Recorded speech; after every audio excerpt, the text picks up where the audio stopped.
Hey guys, देखो अभी market का मूड और माहौल सही नहीं लग रहा।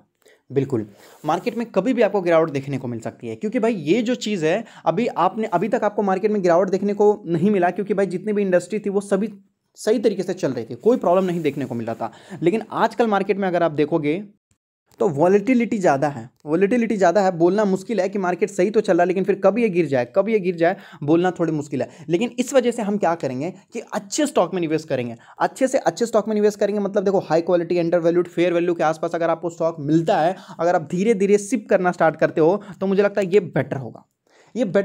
और जो कोविड के खिलाफ लड़ रहे हैं, जो कंपनी लड़ रहे हैं, वहां पर ज़्यादा ध्यान देंगे, क्योंकि कोविड के बाद उनको प्रॉफिट भी होगा, और उनका जो क्वार्टर रिजल्ट है, जब नेक्स्ट क्वार्टर रिजल्ट आएगा तो कोई उनको नुकसान भी नहीं देखने को मिलेगा। देखो, अभी अगर मैं आपको बता दूं तो जितने लॉजिस्टिक वाले बिजनेस है वो चल रहे हैं क्या? नहीं चल रहे हैं। अभी खुद बताओ, इसका जो नेक्स्ट क्वार्टर रिजल्ट आने वाला है, क्या वो सही रहेगा? नहीं रहेगा। तो जब नेक्स्ट क्वार्टर रिजल्ट आएगा तो वहां पर आपको गिरावट देखने को मिल जाएगी कि नहीं? मिल जाएगी। तो इस वजह से ऐसे स्टॉक्स में निवेश करेंगे जो लंबे समय में भी हमें सपोर्ट करता रहे। तो वीडियो स्टार्ट करने से पहले मैं बता दूं, ये मेरा सेकेंड यूट्यूब चैनल है जिसका नाम है हाई क्वालिटी स्टॉक। यहाँ पर भी बहुत सारे वीडियोस आपको बना के बताए जा रहे हैं। अगर आप देखना चाहते हो सही तरीके से, तो मुझे लगता है ये सारी चीज़ों पे आपको एक बार ध्यान देना चाहिए। बहुत सारे लोग परेशान हैं कि भाई इंडिया मार्ट में क्या हो रहा। देख सकते हैं इंडिया मार्ट के बारे में, डिक्सन के बारे में वीडियो अपलोड कर दिया गया है। देख सकते हैं फार्मा कंपनी के बारे में आपको बताया गया। फार्मा कुछ कुछ ऐसे स्टॉक हैं जहाँ पर आपको ध्यान देना चाहिए। पेनी स्टॉक्स हैं, बड़े स्टॉक्स हैं, वहाँ पर भी ध्यान दे सकते हैं। तो यहाँ पर मैं कुछ ऐसे स्टॉक के बारे में डिस्कस करूंगा जो थोड़े महंगे हैं, इसलिए मैंने आपको बोला सिप करने के लिए, अगर है तो, नहीं तो कोई दिक्कत की बात नहीं है।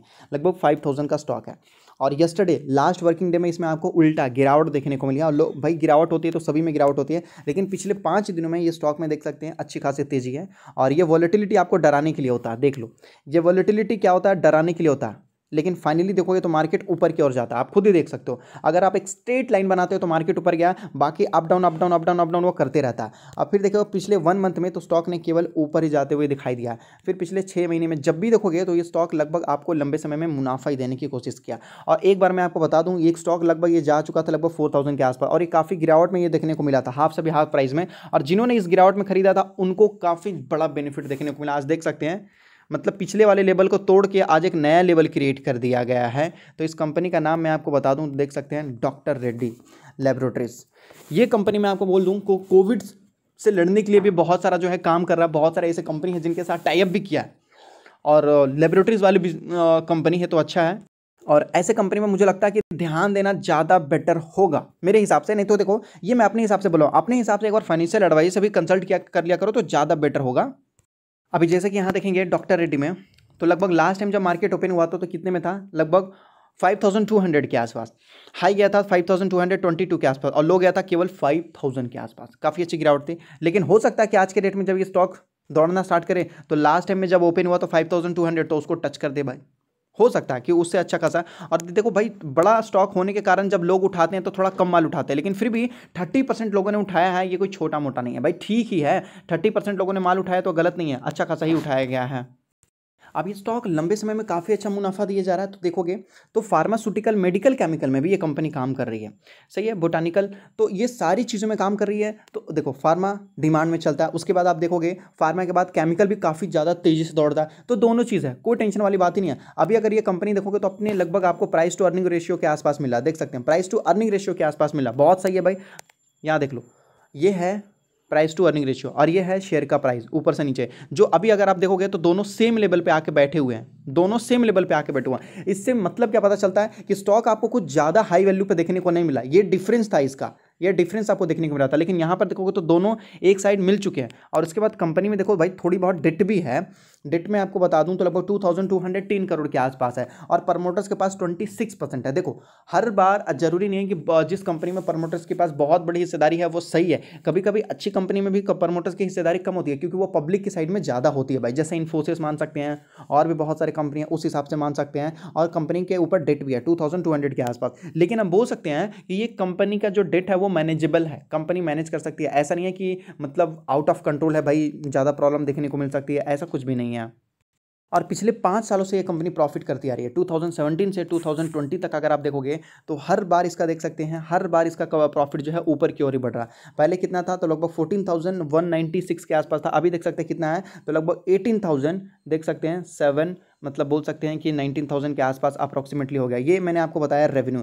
रेवेन्यू के नीचे आप देख सकते हैं ईपीएस। ईपीएस का मतलब होता है अर्निंग पर शेयर। जिस तरीके से कंपनी का वैल्यू बढ़ता है भाई उस तरीके से कंपनी का ईपीएस भी बढ़ता रहता है। तो पहले ईपीएस कितना था 77, फिर कम हो चुका था, फिर देखिए जितने देखो जब भी गिरावट होती है ना तो ये कंपनी जंप मारता है वापस। मतलब अगर ऐसी कंपनी में अगर आपको गिरावट देखने को मिले तो ज़्यादा परेशानी नहीं होने वाली भाई, ज़्यादा परेशानी नहीं होने वाली, क्योंकि ये ऐसी कंपनी बाउंस बैक मार के आपको ठीक रोड पे दोबारा ला देते हैं। मतलब जहाँ पर है रोड पे आपको रास्ते पे ला देते हैं सही तरीके से। फिर इसका प्रॉफिट देख सकते हैं आज के डेट में कितना, तो लगभग 130 के आसपास आपको बताया जा रहा है ईपीएस। तो ये बड़ी बड़ी कंपनियों में से आता है भाई। जैसे कि मान लेते हैं ये सारे बड़े बड़े कंपनियां, सन फार्मा हो गया, निफ्टी 50 का स्टॉक है, बहुत बड़ी कंपनी है। उसके बाद आता है डॉक्टर लैब, डॉक्टर रेड्डी, फिर देख सकते हैं सिप्ला भी, कैडिला भी, अरविंदो फार्मा। तो ये सारे हैं ना, ये सारे जितने भी फार्मा कंपनी देख रहे हो सारे आउट परफॉर्म करके रिटर्न दिया इन्होंने। देख सकते हैं सारे लंबे समय के अगर आप देखोगे ये जितने भी स्टॉक आपको दिख रहे हैं लंबे समय में अगर आप देखोगे तो इसने काफ़ी बड़ा रिटर्न दे दिखाया। मतलब ये पूरा ग्रुप ही है जो बहुत अच्छा है। अगर आप देखोगे बहुत सारे ऐसे स्टॉक, बहुत सारे ऐसे सेक्टर है जहाँ पर एक ही दो कंपनी है जो आपको अच्छा खासा रिटर्न दे दिखाती है, नहीं तो बाकी सब तो फिर लॉस ही लॉस में चलती है। तो ऐसी कंपनी पर ध्यान रखना ज़्यादा बेटर लगता है, वो भी कोविड के टाइम में। और देखो गेल इंडिया में जो आपको तेजी देखने को मिली, क्रूड ऑयल जो कच्चा तेल है उसमें तेजी देखने की वजह से आपको देखने को मिल रही है। तो उसमें अगर इंप्रूवमेंट होता है तो गेल भी भागेगा भाई। ऑफकोर्स आप देख रहे हो पेट्रोल का भी प्राइस जिस तरीके से बढ़ रहा है, और भाई उस तरीके से देखो गेल को बेनिफिट होते हुए नजर आएगा। और लगभग ये और अभी भाग सकता, हो सकता है कि और अभी भागेगा। लेकिन अब चाहो तो देखो इसमें एलआईसी ने भी बहुत बड़ा माल खरीद रखा है, जो इंस्टीट्यूशन वाले हैं उन्होंने भी बहुत बड़ा माल खरीदा है। तो अगर आप चाहो तो फिर शॉर्ट टर्म में प्रॉफिट करके निकल सकते हो भाई गेल में, ऐसे भी कोई प्रॉब्लम नहीं है। लेकिन देखो जिस तरीके से कच्चे तेल में आपको उछाल देखने को मिले, किसी तरीके से अपडाउन देखने को मिल रहा है भाई। पेट्रोल का प्राइस अगर हाई होता है तो मैं आपको बोलूंगा ऑटो सेक्टर वाले को ज़्यादा प्रॉब्लम देखने को मिलेगा। भाई घर में खाने को पैसा नहीं है, पेट्रोल का प्राइस बढ़ा दिया भाई। अगर पेट्रोल का प्राइस बढ़ा दिए तो जितने भी ये क्या होता है डिमांड होते हैं ये ऑटो के वो घट जाते हैं, क्योंकि वो दोनों इंडिपेंडेंट डिमांड होते हैं, दोनों इंडिपेंडेंट होते हैं। पेट्रोल और जितने भी ऑटो सेक्टर होते हैं ये एक दूसरे के ऊपर डिपेंडेंट होते हैं। इस तरीके से काम चलता है मार्केट में। तो यहाँ पर आप शॉर्ट टर्म के लिए भी नज़र रख सकते हो और पैसा लेके फिर निकल भी सकते हो। फिर भी मैं आपको बता दूं कुछ भी करने से पहले एक बार आप खुद देख लो क्या सही है और क्या गलत है। स्टॉक गलत नहीं है, लेकिन अगर आप मान लो तो लंबे समय में रुकोगे तो ही आपको काफ़ी अच्छा बेनिफिट देखने को मिलेगा।